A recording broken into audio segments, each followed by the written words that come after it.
एबे तो ये प्लस टू एग्जामिनेशन सरलानी तो जो स्टूडेंट मानकर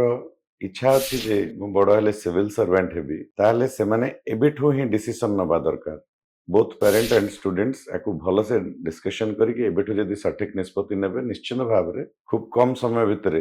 स्टूडेंट टी सिविल सर्वेंट हो परिबो केमती आपण जदि सिविल सर्विस सीरीयस अच्छी तो प्लस टू पर टेक्निकल एजुकेशन रो किछि आवश्यक नाही प्लेन ग्रेजुएशन इज सफिशिएंट से आर्ट्स हो कॉमर्स हो किंबा साइंस हो जेकोसी स्ट्रीम रे ग्रेजुएशन एनरोल करिकरी गोटे preparation plus three first year रु ही स्टार्ट कर दबार आवश्यक अच्छे तो पाखापाखि ग्रेजुएशन सरला बेलू माने 4 वर्ष समय भितर कंप्लीट प्रिपरेशन सरी जाइथिबो सिविल सर्विस रो सिविल सर्विस प्रिपरेशन टिके सिलेबस डेप्थ को जाकर पढ़ियार आवश्यक अच्छी तो गोटे भल कोचिंग इंस्टीट्यूट रे एनरोल करदेले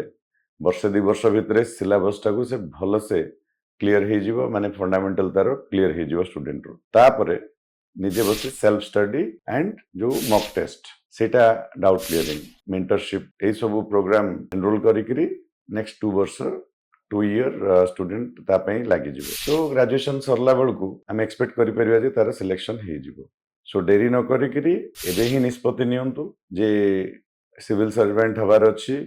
ताहले this is the right time जदि आपण मानकु किछि लागुची जे कंफ्यूज अछंती पो डॉक्टर हबो कि इंजीनियर हबो कि सिविल सर्वेंट हबो कि आउ कोन पढिबो यदि एभलिया कंफ्यूजन आसु थाए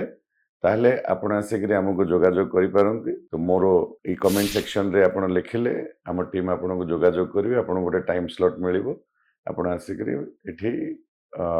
डिटेल रे डिस्कशन करि परिवे।